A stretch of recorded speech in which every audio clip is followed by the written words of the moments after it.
Her lily hand her rosy cheek lies under, cozening the pillow of a lawful kiss, who, therefore angry, seems to part in sunder, swelling on either side to want his bliss, between whose hills her head entombed is, where like a virtuous monument she lies, to be admired of lewd unhallowed eyes. Without the bed her other fair hand was on the green coverlet, whose perfect white showed like an April daisy on the grass, with pearly sweat resembling dew of night. Her eyes, like marigolds, had sheathed their light, and canopied in darkness sweetly lay till they might open to adorn the day. Her hair like golden threads played with her breath, O modest wantons, wanton modesty, showing life's triumph in the map of death, and death's dim look in life's mortality. Each in her sleep themselves so beautify, as if between them twain there were no strife, but that life lived in death, and death in life. Her breasts like ivory globes circled with blue, a pair of maiden worlds unconquered, save of their lord no bearing yoke they knew, and him by oath they truly honoured. These worlds in Tarquin new ambition bred, who like a foul usurper went about from this fair throne to heave the owner out. What could he see, but mightily he noted? What did he note, but strongly he desired? What he beheld, on that he firmly doted, and in his will his wilful eye he tired. With more than admiration he admired her azure veins, her alabaster skin, her coral lips, her snow-white dimpled chin. As the grim lion fawneth o'er his prey, sharp hunger by the conquest satisfied, so o'er this sleeping soul doth Tarquin stay his rage of lust by gazing qualified, slacked, not suppressed, for, standing by her side his eye, which late this mutiny restrains, unto a greater uproar tempts his veins.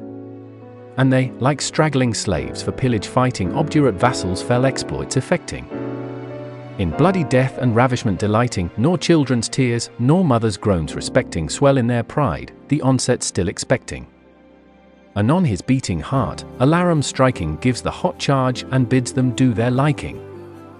His drumming heart cheers up his burning eye, his eye commends the leading to his hand, as proud of such a dignity, smoking with pride, marched on to make his stand on her bare breast, the heart of all her land, whose ranks of blue veins, as his hand did scale, left their round turrets destitute and pale.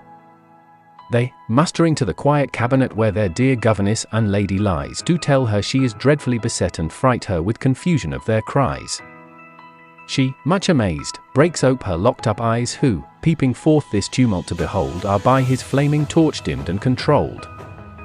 Imagine her as one in dead of night from forth dull sleep by dreadful fancy waking, that thinks she hath beheld some ghastly sprite, whose grim aspect sets every joint a-shaking. What terror tease! But she, in worse a taking from sleep disturbed, heedfully doth view the sight which makes supposed terror true. Wrapped and confounded in 1,000 fears, like to a new killed bird, she trembling lies.